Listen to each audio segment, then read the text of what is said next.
কারণে হজ যাত্রীরা ভোগান্তি ও হয়রানির শিকার হয়েছে তাদের বিরুদ্ধে কঠোর ব্যবস্থা নেওয়ার হুঁশিয়ারি দিয়েছেন ধর্মমন্ত্রী ফরিদুল হক খান।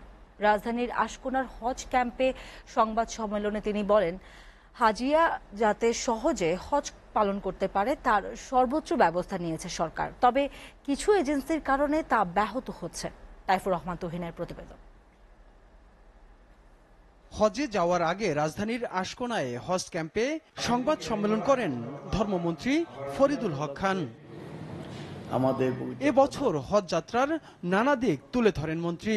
জানান, হাজিদের নির্বিঘ্নে হজ করার সমস্ত ব্যবস্থা নিয়েছে সরকার। আমাদের পবিত্র হজ যাত্রীরা হজে যান, প্রতি বছর এবারও তারা যাচ্ছেন এবং এ পর্যন্ত আমাদের হজ যাত্রীদের যে অবস্থান তাতে প্রায় 70,000 হজযাত্রী ইতিমধ্যে চলে গেছেন। কিছু এজেন্সি ও ব্যাংকের গাফিলতির কারণে যাত্রীদের ভোগান্তি হয়েছে, তাদের বিরুদ্ধে কঠোর হুঁশিয়ারি উচ্চারণ করেন তিনি। যে সমস্ত ব্যাংক এই সমস্ত কাজ করেছে তাদেরকে আমরা পরবর্তীতে ইনলিস্টেড রাখবো না।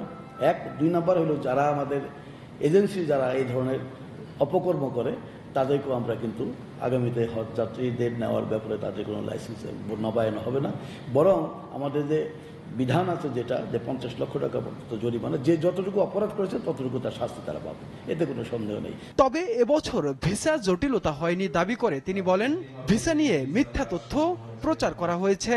যে আপনারা বলেছেন যে ভিসা করতে হ্যাসেল হয়েছে, বাট আমরা কিন্তু কোনো হ্যাসেলে পড়িনি, কোনো হ্যাসেল হয়নি। আসলে এটাকে আমার মনে হয় অযথাভাবে এটা কিন্তু বলা হয়েছে, কারণ যখন আপনারা হ্যাসেলের কথাটা বলছেন সেই সময় বাংলাদেশ 87% আমাদের ভিসা কমপ্লিট হয়ে গেছে। 12 জুনের মধ্যে হজ যাত্রীরা সবাই সৌদি আরবে পৌঁছাতে পারবেন বলেও জানান ধর্মমন্ত্রী ফরিদুল হক খান। আর বাকি 15,000 আমাদের 12 তারিখ পর্যন্ত ফ্লাইট আছে। Taifur Rahman Tuhin, SA TV, Dhaka.